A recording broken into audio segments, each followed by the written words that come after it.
द्वारा सरकार से फायदा तृणमूल को हुआ था, लोगों को नहीं हुआ था।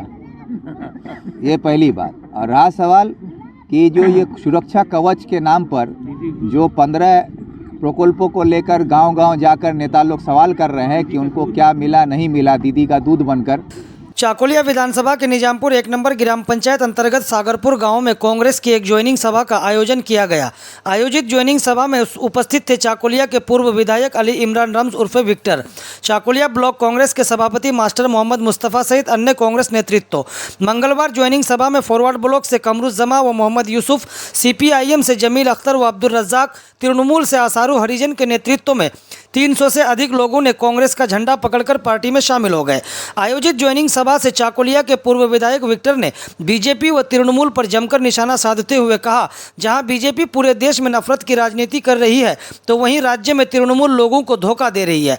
विधानसभा चुनाव से पहले दोबारा सरकार लेकर आई तृणमूल कांग्रेस, जिससे तृणमूल को फायदा हुआ लेकिन राज्य के लोगों को कुछ फायदा नहीं मिला। अब पंचायत चुनाव से पहले दीदी सुरक्षा कवच लेकर आई है तृणमूल। इस कर्मसूची के तहत तृणमूल नेता राज्य के विभिन्न जगह पर जाकर लोगों के विरोध का सामना कर रहे हैं।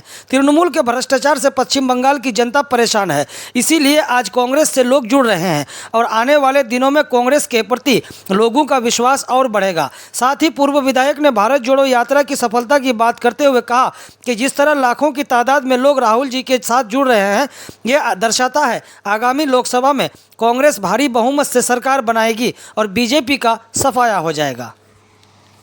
मेरी बात तो आप खुद ही बोल दिए कि द्वारा सरकार से फायदा तृणमूल को हुआ था, लोगों को नहीं हुआ था।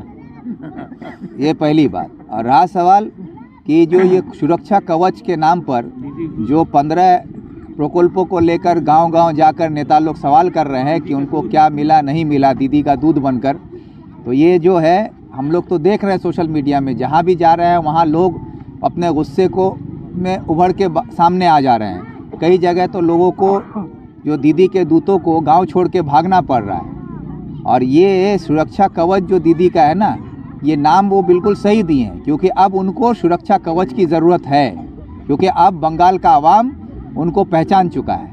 इसलिए अब अपने बचाव के लिए उनको सुरक्षा कवच की ज़रूरत होगी, इसलिए वो अब तैयारी कर रही है सुरक्षा कवच के नाम पर। आवाम अब तैयार हो चुका है, तृणमूल के खिलाफ अपना फैसला जो लेना है उसके लिए तैयारी अब आवाम शुरू कर चुका है। तो क्या आने वाले पंचायत चुनाव में विधानसभा का जो रिजल्ट आएगा उसके विपरीत कुछ देखने को मिलेगा?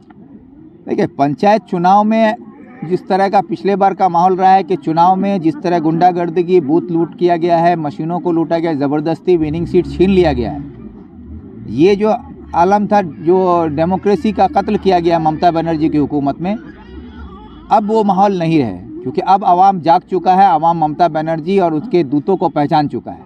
अब लोग इसका मुकाबला करने के लिए गांव-गांव में तैयार हो चुके हैं। अब सिर्फ कांग्रेस का झंडा नहीं, उसके साथ डंडा भी रहेगा।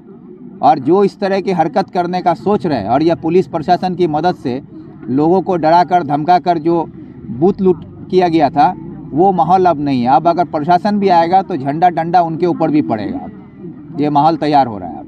इसलिए प्रशासन भी इस बात को समझ रही है कि अब ममता बनर्जी के सुरक्षा कवच का जो नारा लेके घूम रहा है उनका दूत, अब सुरक्षा कवच ममता बनर्जी न प्रशासन को दे पाएंगी न पुलिस को दे पाएंगे। अब आवाम अपनी सुरक्षा का इंतजाम खुद कर लेगा।